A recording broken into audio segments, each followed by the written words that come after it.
Subscribe our channel and press the bell icon for watching more video.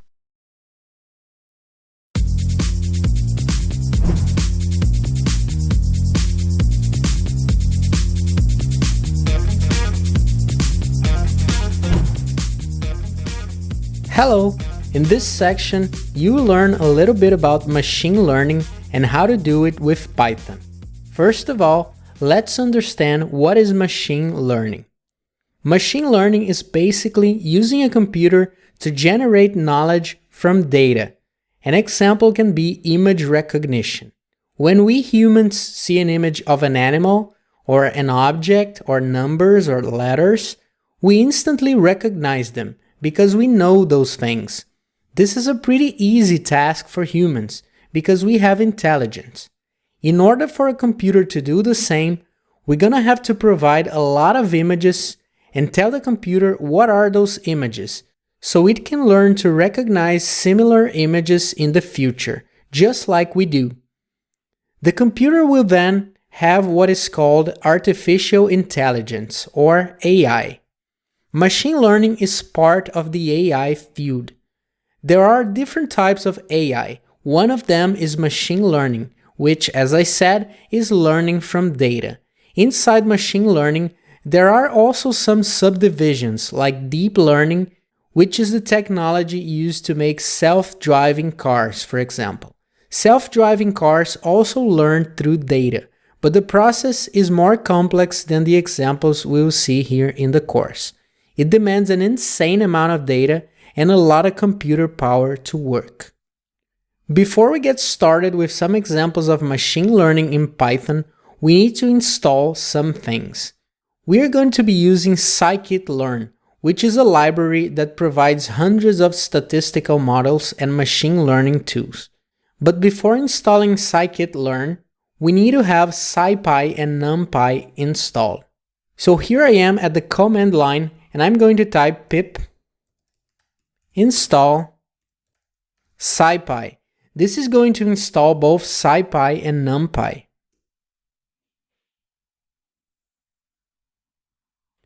Now I can go ahead and install scikit-learn.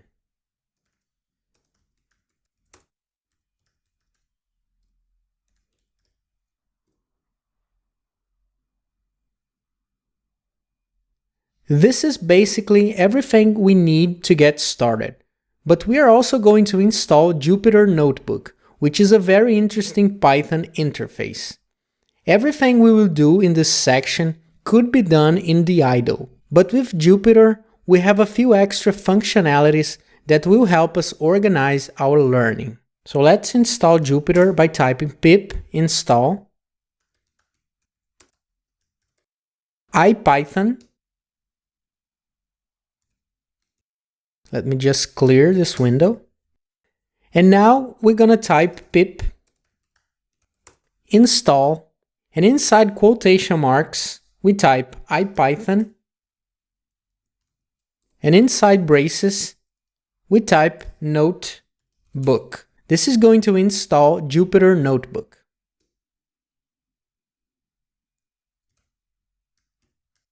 Now that we have Jupyter Notebook installed in our computer, every time we want to run it, we can just go to the command line and type Jupyter Notebook.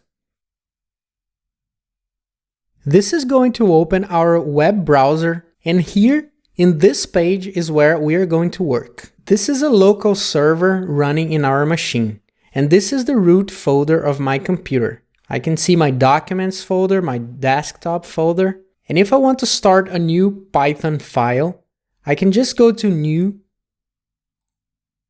Python 3. This is a Python interpreter, just like the idle. So you can type Python code here and then run it. So let's try it out.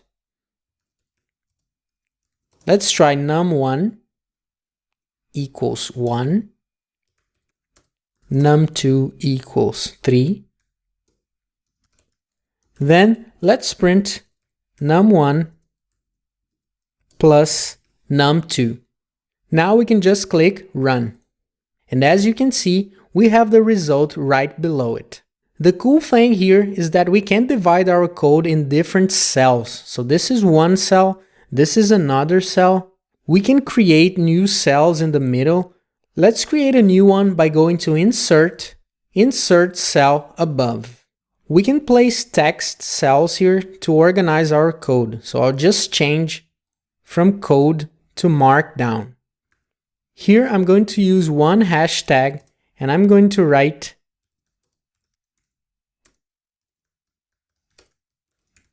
my first Jupyter example. Then I can just run it, and now I have a title for this part of my code.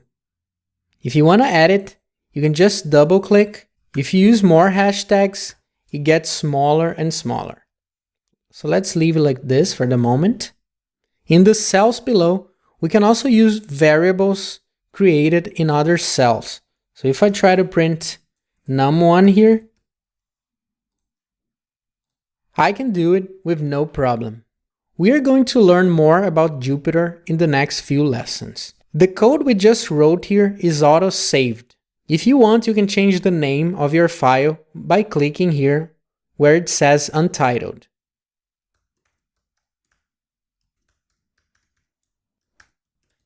So then I'm going to pick a new name for this file, and if we close it, we can see that it has been saved in the root folder of my computer. If you think it's easier to find, you can go to the desktop and start a new folder here so you can save your Jupyter files. To open a Jupyter file, we can just click on it. Alright, now that we have everything installed to run machine learning in Python, it's time to move on. I'll see you in the next video.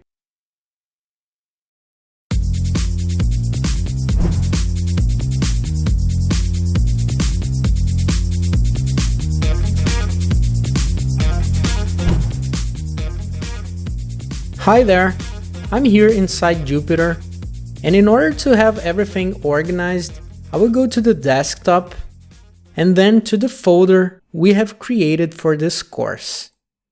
Here we have all the programs we wrote so far. Inside here, I will place a new folder by going to New Folder.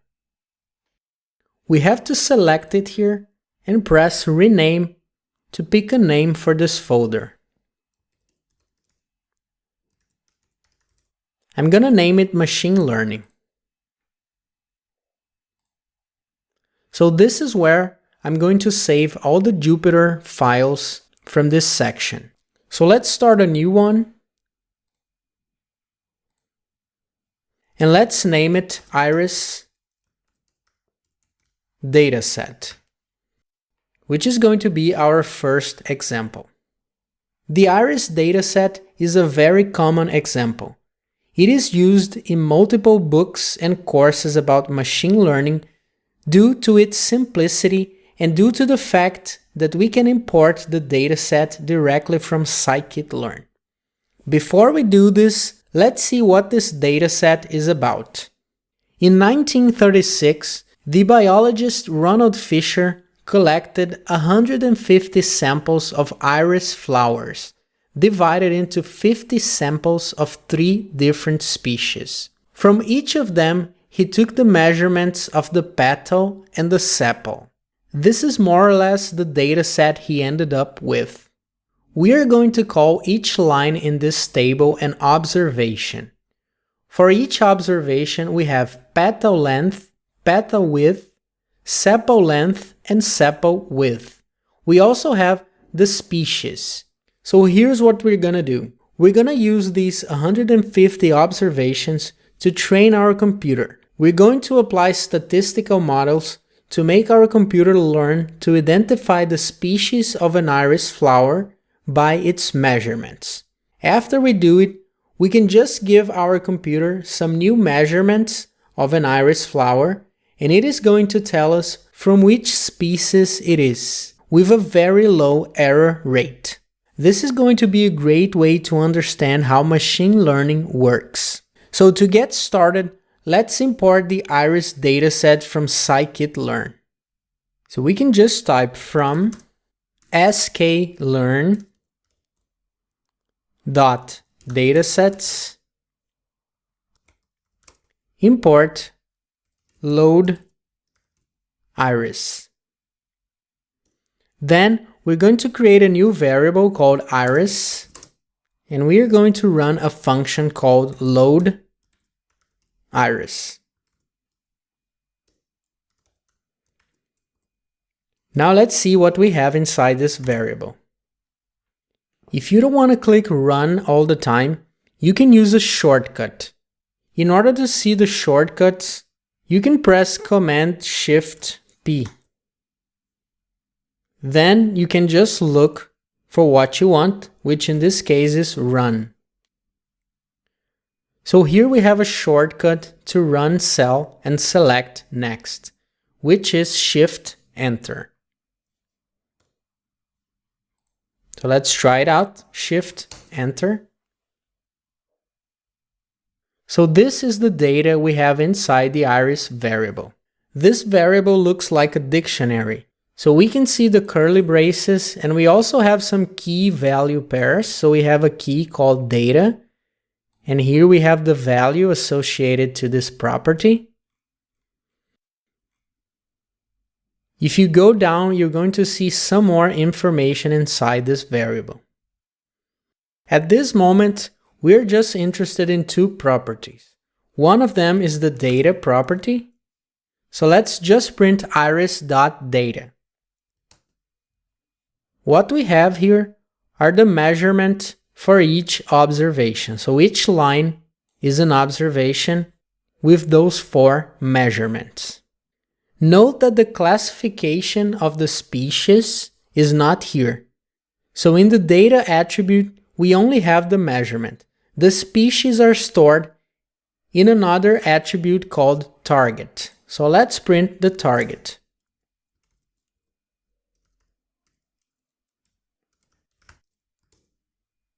So here we have all the 150 species one by one.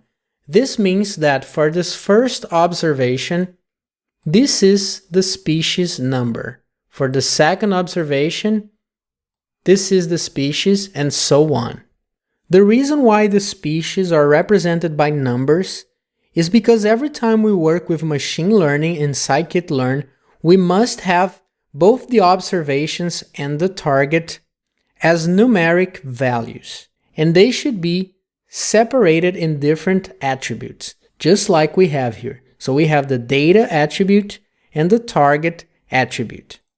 If you want to know the real names of those species, you can print iris.target names. So the species represented by 0 is setosa, the species represented by 1 is versicolor, and virginica represents the number 2.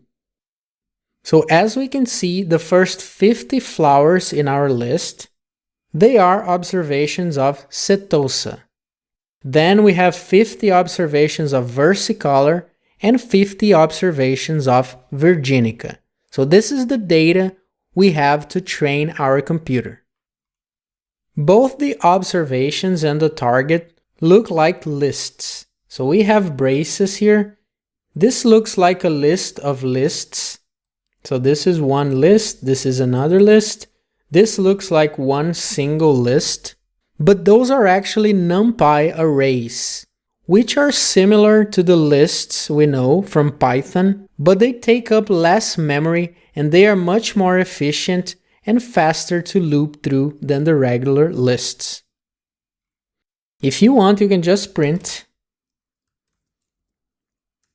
the type of, let's say, iris.target.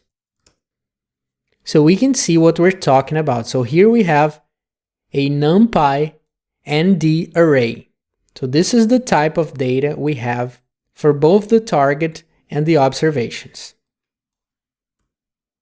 Now, since we have the observations and the target separated in different attributes, it is a good idea to check if they both have the same number of elements, so we can make sure our data is right. So if we have 150 observations here, we need 150 responses here. If this is not the case, there's something wrong in our data, and we won't be able to use it for machine learning. So to test this out, we can print iris.data.shape, which is an attribute from NumPy arrays. So if we do this, we can see 150 and 4, which represents 150 observations and 4 features, which are the 4 measurements we have. If we do the same thing for the target, we can see that we have 150 responses. So we are good to go. Okay, so now that we know a little bit more about the iris dataset, in the next lesson we will learn about KNN, which will be the first statistical model we're going to use to train our computer to do machine learning. I'll see you then.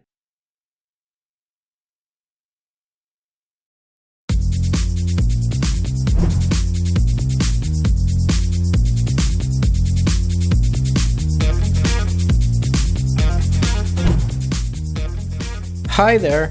In this lesson we'll talk about a statistical model called KNN.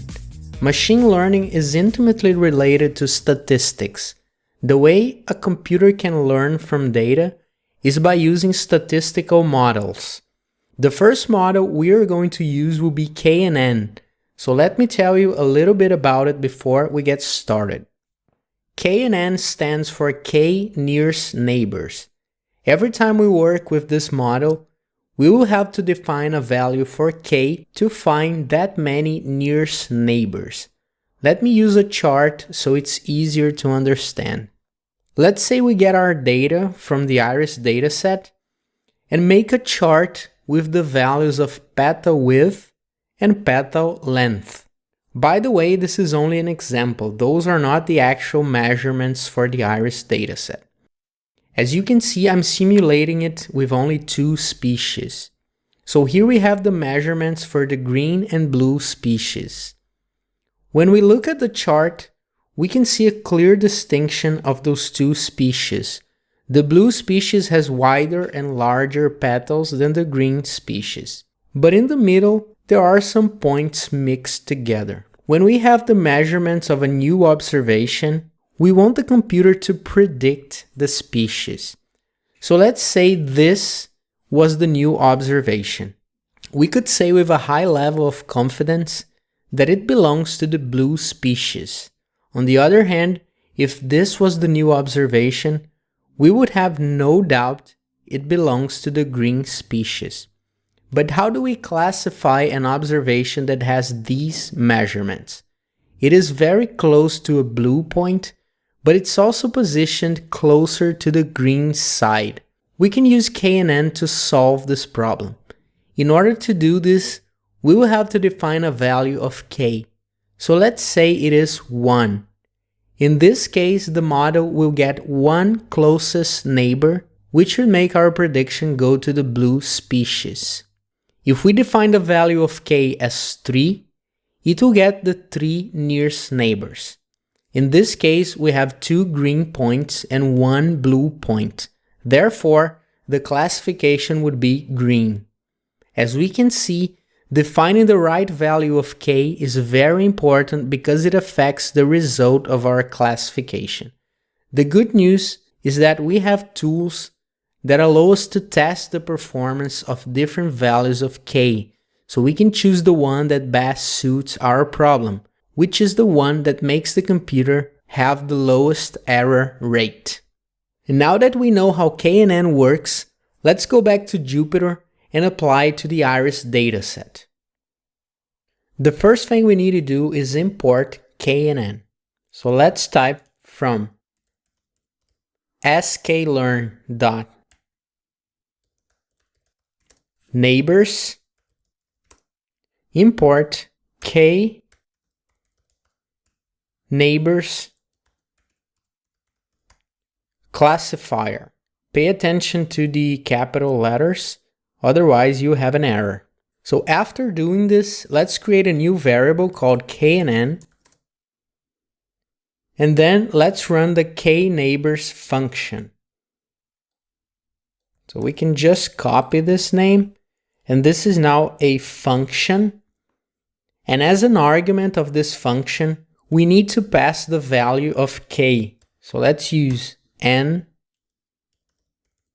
neighbors. And let's define it as 1. We don't know if 1 is the number that will bring us the most accuracy. But as I mentioned, we will see later how to pick the best value for k. Now we can just run it. And let's create two variables to store the observations and the target. Capital X is commonly used for the data.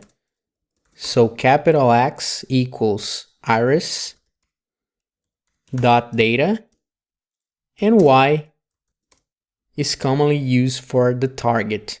So Y equals iris dot target.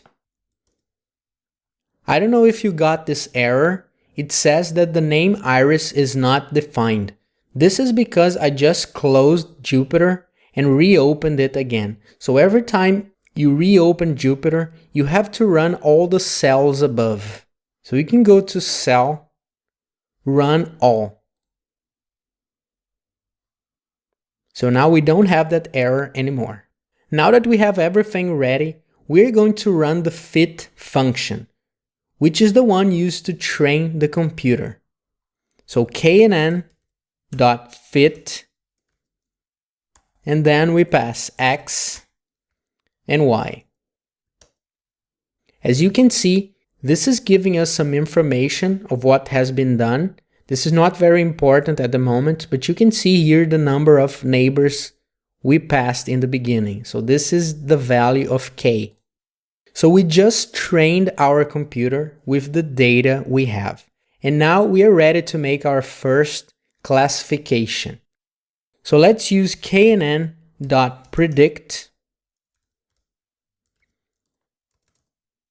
So inside the parentheses, let's be a bit careful because we need to pass a list of observations. So let's open braces. And now we're only going to pass one observation, and one observation is a list of measurements. So let's open another list here. And now we can pass some measurements. Since we don't have an actual iris flower to make this test, let's get one from our data. So let's just go up here. We know that the first 50 observations are from species 0. So let's just get this data, put it here, and now let's put commas to separate the values. So now we have one observation, and let's see if the computer can predict what is the species of this flower based on its measurements. Don't forget to include the print function. And now let's run it. So we can see that our computer classified it correctly. Let's make another test. Let's make one from the end, which we know belongs to species number 2. So let's get this one here.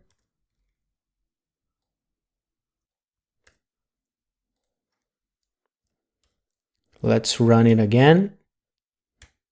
Let's make some adjustments here. And run it again. And we can see that we have the right classification again. So our computer has learned from our data, and now it is capable of identifying the species of a new iris flower based on its measurements. But there is one problem here.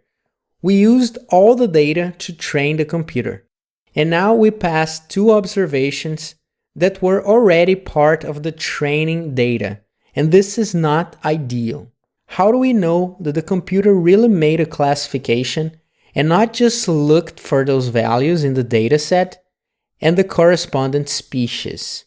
What would happen if we passed an observation that is not part of our dataset? Would the computer still be able to make the right classification This is what we need to know. And since we don't have new observations of iris flowers to test our program, we will do something that will allow us to test the accuracy of our model. We're going to split the data into two groups.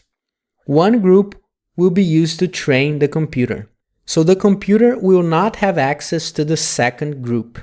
Then, after training the computer, we're going to use the second group to test if the computer is making the right classifications. Then we're going to be able to measure the accuracy rate of our model. This is what we're going to do in the next lesson. I'll see you then.